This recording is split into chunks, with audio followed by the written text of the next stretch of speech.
안녕하세요. 돌아온 탕자입니다. 오늘 출애굽기 3장 1절부터 4장 17절까지 말씀은요. 모세가 하나님께 부르심을 받고 사명을 받는 그러한 모습입니다. 즉 모세가 하나님을 처음 만나는 장면이죠.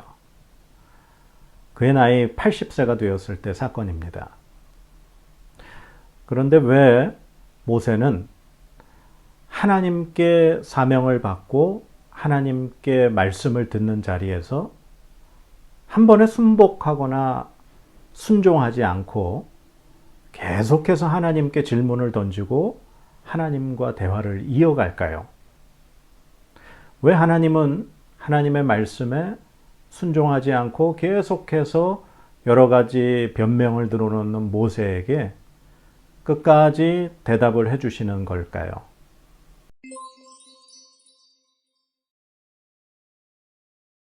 모세는 애굽을 도망쳐서 미디안 땅에서 정착했습니다. 그리고 그곳에서 제사장이었던 이드로라는 사람과 함께 생활을 하게 됩니다. 그리고 그 집에서 살면서 이드로의 딸이었던 십보라와 결혼을 하고 자녀를 낳게 됩니다. 모세는 그 미디안 광야에서 자신의 가족들과 함께 살면서 이드로의 양을 치는 목자의 삶을 살게 됩니다. 미디안 광야에서 40년 동안 양을 키우는 목자의 삶을 살고 있는 모세에게 하나님은 찾아오십니다.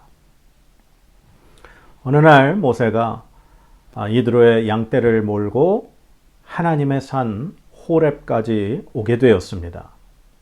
모세는 그곳에서 이상한 광경을 목격하게 됩니다. 광야에서 흔히 볼 수 있는 떨기나무 한 그루에 불이 붙었는데 그 불 붙은 이 떨기나무가 타서 없어지지 아니하고 계속 불타고 있는 모습을 보았습니다. 모세는 이 장면을 이상하게 여겨 가까이 가서 봐야 되겠다 하는 마음을 먹습니다. 그리고 그 불타는 떨기나무에 가까이 간 순간 바로 그 떨기나무 불꽃 가운데서 하나님은 모세를 부르셨습니다. 네가 선 곳은 거룩한 땅이니 내 발에서 신을 벗어라. 그리고 내가 너를 애굽에 보내서 내 백성 이스라엘을 탈출시켜서 가나안 땅에 들여보낼 것이다. 그 일을 위해서 내가 너를 사용할 것이다. 하나님은 모세에게 사명을 주십니다. 이 하나님의 사명을 받은 모세는 하나님 앞에 네, 알겠습니다라고 순복하는 자세가 아닙니다. 모세는 하나님께 5번에 걸쳐서 계속해서 질문과 변명을 늘어놓게 됩니다. 모세는 첫 번째 하나님께 이렇게 말합니다. 하나님, 내가 누구이기에 바로에게 가겠습니까? 그때 하나님은 모세에게 이렇게 대답하십니다. 내가 너와 함께 있을 것이다. 두 번째, 모세가 하나님께 묻습니다. 만약에 이스라엘 백성들이 하나님의 이름을 물어보면 뭐라고 대답해야 됩니까? 하나님께서는 자신의 이름을 모세에게 이렇게 가르쳐 주십니다. 나는 스스로 있는 자다.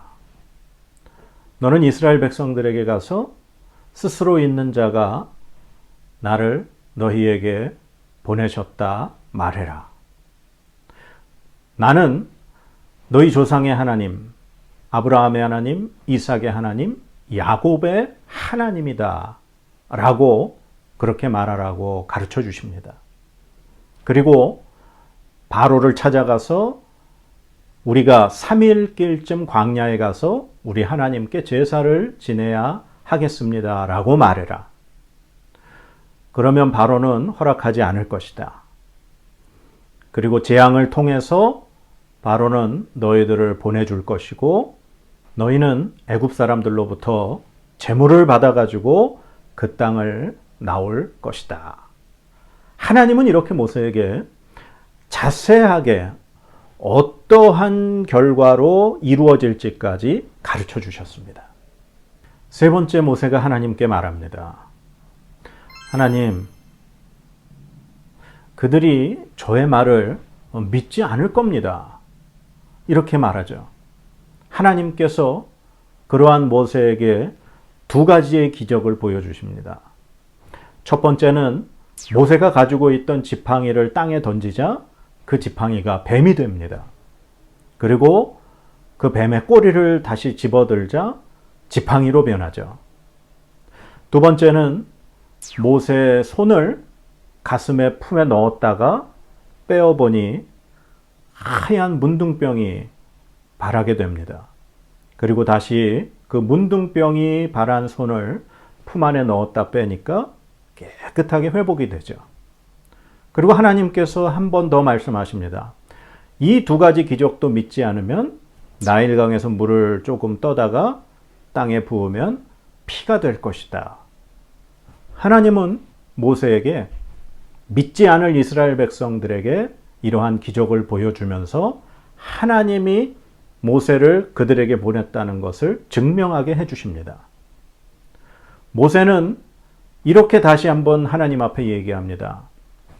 나는 입이 둔한 자입니다. 나는 말을 잘 못하는 사람입니다. 모세는 하나님 앞에 거절을 하게 되죠.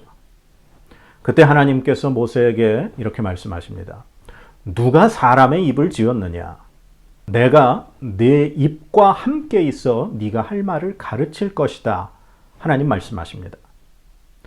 마지막으로 모세는 하나님 앞에 이렇게 말합니다. 나는 못 갑니다. 보낼 만한 자를 보내소서. 하나님 앞에 반기를 드는 거죠. 그때 하나님께서 모세에게 노하시며 이렇게 말씀하십니다. 내 형 아론이 있지 않느냐? 내 형 아론은 말을 잘하는 사람이다. 너는 내 형 아론에게 말을 하고 아론이 이스라엘 백성들에게 말을 전하면 된다. 하나님은 완벽한 계획을 모세에게 가르쳐 주셨습니다. 결국 이렇게 말씀해 주신 그 하나님께 모세는 순종하게 됩니다. 산을 내려가 아내와 아이들과 함께 애굽을 향해 출발하게 됩니다.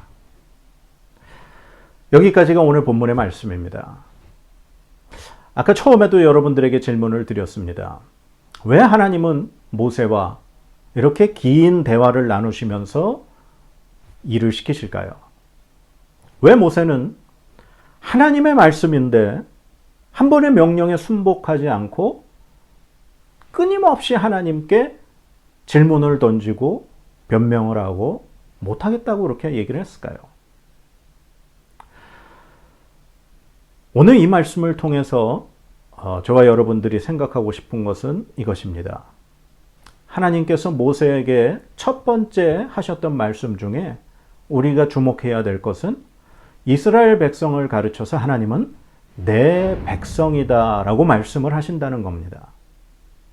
모세가 애굽의 왕자로 40세쯤에 자신의 형제들을 돌아보러 나갔다가 사건이 터지고 그는 미디안 땅으로 도망왔습니다.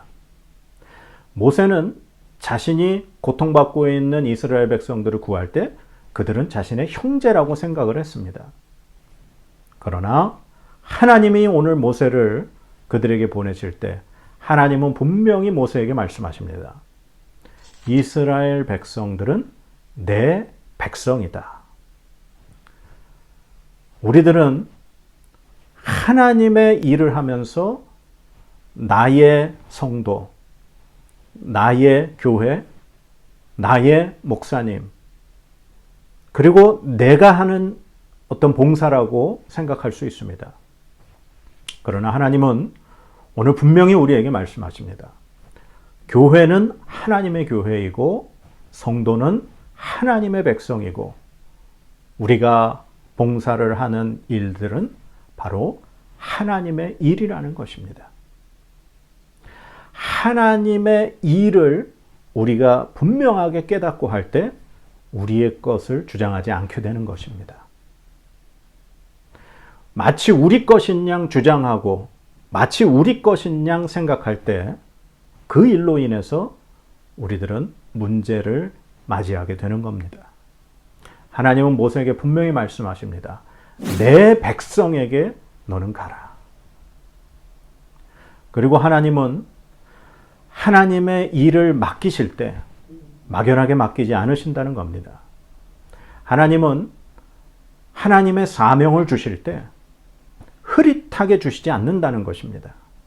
하나님은 명확하고 분명하게 보여주신다는 사실입니다. 하나님은 모세에게 누구를 만나고 어떤 일이 일어나고 어떻게 행해야 될지를 하나님은 분명하게 가르쳐 주셨습니다. 이것이 바로 하나님의 말씀입니다. 우리는 하나님의 말씀을 막연하게 생각합니다. 우리는 하나님의 뜻을 이상적으로 생각합니다. 그러나 그렇지 않습니다. 하나님의 말씀은 명확합니다. 하나님의 뜻은 분명합니다. 하나님이 하나님의 일을 이루어 가시기 위해서 누군가를 부르셨다면 그 사람에게 명확한 하나님의 말씀을 가르쳐 주십니다. 바로 이것이 오늘 모세와 깊이 끝까지 대화하신 바로 하나님의 모습입니다. 사랑하는 여러분, 혹시 여러분들이 받은 사명 때문에, 혹시 여러분들이 어떤 일에 하나님의 응답을 바라면서 기다리고 계십니까?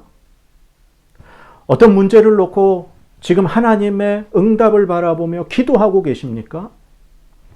하나님의 응답은 명확하십니다.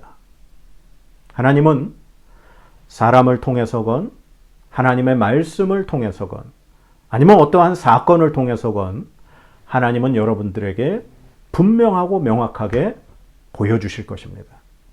그리고 하나님은 여러분들에게 정확하게 말씀하실 것입니다. 바로 그것이 하나님의 응답입니다. 바로 그것이 하나님의 뜻이고 하나님께서 일하시는 방법입니다. 오늘 여러분들 가운데 하나님의 응답을 기다리고 계시는 분들이 계시다면 명확하고 정확한 하나님의 응답을 받아 하나님의 뜻을 이루어 나아갈 수 있는 여러분들이 되시기를 기도드리겠습니다.